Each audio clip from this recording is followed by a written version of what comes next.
ಲಿಂಗಸೂರು ತಾಲೂಕಿನಲ್ಲಿ ಕೂಂಬಿಂಗ್ ಕಾರ್ಯಾಚರಣೆ ನಡೆಸುತ್ತಿದ್ದ ಸಿಬ್ಬಂದಿ ಮೇಲೆ ಹುಲಿ ಹಠಾತ್ ದಾಳಿ ನಡೆಸಿದ ಘಟನೆ ನಾಗರಹೊಳೆ ಉದ್ಯಾನವನದ ಕೋಣನಹೊಸಹಳ್ಳಿಯಲ್ಲಿ ನಡೆದಿದೆ. ಈ ವೇಳೆ ಅಧಿಕಾರಿಗಳು ಗಾಳಿಯಲ್ಲಿ ಗುಂಡು ಹಾರಿಸಿ ಪಟಾಕಿ ಸಿಡಿಸಿ ಸಿಬ್ಬಂದಿಯನ್ನು ರಕ್ಷಿಸಿದ್ದಾರೆ. ಅಂತ ಒಂದು ಊರಿದೆ, ಅಲ್ಲಿ ಜೋಳದ ಒಳಗಡೆ ಇರುವಾಗ ಹುಲಿ ನಾವು ಕೂಂಬಿಂಗ್ ಮಾಡುವ ಟೈಮಲ್ಲಿ ಹಿಂಗೆ ಒಂದು 7-8 ಜನ ಫಾರೆಸ್ಟ್ ಆಫೀಸರು ಮತ್ತು ನಾವು PCP ವಾಚರ್ಗಳೆಲ್ಲ ಬರುವಾಗ ಆ ಕಡೆ ಸೈಡ್ ಮತ್ತು ಒಂದು 5 ಜನ ಆ ಕಡೆ ಹೊರಗಡೆ ಜೋಳದ ಒಳಗಡೆ ಬರುವಾಗ ನಾನು ಮಧ್ಯೆ ತವರಿ ಹತ್ರ ಬರ್ತಾಯಿದ್ದೆ. ಬರುವಾಗ ಪಟಾಕಿ ಹೊಡೆಯೋ ಟೈಮಲ್ಲಿ 15 ಅಡಿ ದೂರದಿಂದ ಹಂಗೆ ಒಂದೇ ಸರಿ ಅಟ್ಯಾಕ್ ಮಾಡಿದ್ರು ತೊಡೆ ಭಾಗ, ಮತ್ತು ನನ್ನ ಎದೆ ಮೇಲೆ ಬಿಡ್ತು. ಅದು ಪ್ರಾಣಾಪಾಯದ ಪಾರಾಗಬೇಕಂದ್ರೆ ನಾನು ಕೈಯಲ್ಲಿ ನನ್ನ ಹೊರಗಡೆ ಕೆಡುತ್ತು. ಆಗದು ಪುಷ್ ಮಾಡಿ ತಳ್ಳಿಕ್ಕೆ ಸ್ವಲ್ಪ ನಾನು ಪ್ರಾಣಾಪಾಯದಿಂದ ಪಾರಾಗಿದ್ದೀನಿ. ಬಂದ ಸ್ಪೀಡಿಗೆ ನಾನು ಇವಾಗ ಅದು ಕಣ್ಣು ಕಟ್ಟಿದಂಗೆ ಐತೆ, ಅದು ಅಷ್ಟು ಭಯ ಆಗೈತೆ.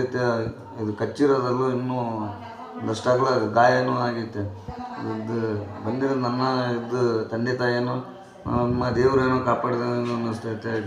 ಇನ್ನು ಬೇರೆಯವ್ರಿಗೆ ಯಾರಿಗೂ ತೊಂದರೆ ಆಗಬಾರ್ದು ಅಂತ ನಾನು. ಏನಾಗುತ್ತೆ ಈಗ? ಏನಿಲ್ಲ, ಟ್ರೀಟ್ಮೆಂಟ್ ಅವರು ಎಷ್ಟು ದಿನ ಟ್ರೀಟ್ಮೆಂಟ್ ತಗೋತಾರೆ, ಟ್ರೀಟ್ಮೆಂಟ್ ಕೊಡಿಸ್ತೀವಿ ಅವ್ರಿಗೆ. ಟ್ರೀಟ್ಮೆಂಟ್ ತಗೊಂಡು ಕ್ಯೂರ್ ಆದಮೇಲೆ ಮತ್ತೆ ಜಾಯಿನ್ ಮಾಡ್ಕೊತೀವಿ ನಮ್ಮ ಮನೇಲಿ. ಅವ್ರು ಎಷ್ಟು ದಿನ ಡಾಕ್ಟರ್ ನೋಡ್ಕೊಂಡು ಎಷ್ಟು ದಿನ ರೆಸ್ಟ್ ಬೇಕು, ಎಷ್ಟು ದಿನ ಟ್ರೀಟ್ಮೆಂಟ್ ಆಗುತ್ತೆ ಎಲ್ಲ ಕೊಡ್ತೀವಿ. ಟ್ರೀಟ್ಮೆಂಟ್ ಎಲ್ಲ ಮುಗಿಲಿ, ರೆಸ್ಟ್ ಎಷ್ಟು ದಿನ ಬೇಕು, ಡಾಕ್ಟರ್ ಎಷ್ಟು ದಿನ ಸಜೆಸ್ಟ್ ಮಾಡ್ತಾರೆ, ಇವ್ರು ಎಷ್ಟು ದಿನ ಕಂಫರ್ಟಬಲ್ ಆಗಿ ವಾಕ್ ಮಾಡಲಿಕ್ಕೆ ಎಷ್ಟು ದಿನ ಬೇಕಾಗುತ್ತೆ ಅಷ್ಟು ದಿನ ರೆಸ್ಟ್ ತೊಗೊಳ್ಳಿ. ರೆಸ್ಟ್ ಮಾಡಿ ಮತ್ತೆ ವಾಪಸ್ಸು ಜಾಯಿನ್ ಆಗಿ. ಮತ್ತೆ ಹೇಳ್ತಾ ಇದ್ದಾರೆ ನೀವು ಕೆಲಸಕ್ಕೆ ನಾವು ತಗೊಂಡೇ ಇಲ್ಲ ಆ ಥರ ಹೇಳ್ತಾ ಇದ್ದಾರೆ. ಏನಿಲ್ಲ, ಇವ್ನು ಹೇಳ್ಬಿಟ್ಟೆ ಈಗ ಇವನೇ ಕೇಳಿ ನೀವು ಬಾ ಅಂತ ಹೇಳಿದೆ ಅಲ್ವಾ ದಿವಾಕರ್ ತಗೊಂಡೋದು. ಇಲಾಖೆನವರಿಗೆ ಫೋನ್ ಮಾಡಿದ್ವಿ ಸರ್, ನಿಮ್ಮ ಇಲಾಖೆನವರು ಫೋನ್ ಮಾಡಿದ್ರು. ಇಲ್ಲ ನಾವು ಮಾತಾಡುವಾಗ ಇಲ್ಲ ಅವರು ಕೆಲಸಕ್ಕೆ ತಗೊಂಡಿಲ್ಲ. ನಾವು ಈಗ ಹಂಗಾಗಿದ್ರೆ ಸ್ಟಾಫ್ ಅಂತ ಹೇಳಿದ್ದೇವೆ ಇದನ್ನ. ನನ್ನ ಹೆಸರು ಸುಚಿತ್ರಾ, ಅವ್ನು ನನ್ನ ತಮ್ಮ ದಿವಾಕರ್ ಅಂತ.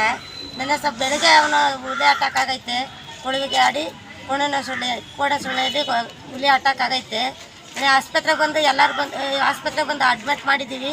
ಯಾರು ಬಂದು ನೋಡ್ಕೊಂಡು ಹೋಗ್ತಾ ಇರ್ತಾರೆ ಫಾರೆಸ್ಟ್ ಅವರು ಎಲ್ಲರೂ. ಇವತ್ತು ಯಾರೂ ಬಂದಿಲ್ಲ. ಇವತ್ತು ಬಂದು ಫಾರೆಸ್ಟ್ ಬಂದು ನೋಡ್ಕೊಂಡು ಹೋಗಿದ್ದಾರೆ.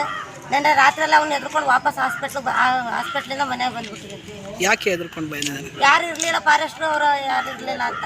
ವಾಚರ್ ಒಬ್ರು ಮಾತ್ರ ಇದ್ರು, ಬೆಳಗ್ಗೆಯಿಂದ ಸಂಜೆ ತನಕ ಇದ್ರು, ಮಂಜು ಅಂತ. ಅಲ್ಲಮ್ಮ, ಅವ್ರಿಗೆ ಸೇಫ್ಟಿ ಕೊಡ್ತಾರಲ್ವಾ? ಸೇಫ್ಟಿ ಕೊಡಲ್ವಾ ಅವ್ರಿಗೆ? ಇಲ್ಲ, ನೆನ್ನೆ ಒಬ್ರನ್ನ ಮಾತ್ರ ಕಳಿಸಿದ್ರು, ಬೆಳಗ್ಗೆಯಿಂದ ಸಂಜೆ ಗಂಟೆ ಮಾತ್ರ ಒಬ್ರು ಇದ್ರು, ಮಂಜು ಅಂತ. ಇನ್ನು ಯಾರು ಇಲ್ಲ, ಬರೋದು ನೋಡ್ಕೊಂಡು ಹೋಗೋದು ಅಷ್ಟೇ ಆಗಿತ್ತು ಅವ್ರದ್ದು. ಅದೇ ಈಗ ಪ್ರಾಣಿಗಳಿಂದ ರಕ್ಷಣೆ ಆಗಕ್ಕೆ ಸೇಫ್ಟಿ ಕೊಡಲ್ವಾ? ಸೇಫ್ಟಿ ಏನಿರಲಿಲ್ಲ. ಏನು ಕೊಡ್ತಾರೆ ಆಗೋದು? ಏನಿಲ್ಲ,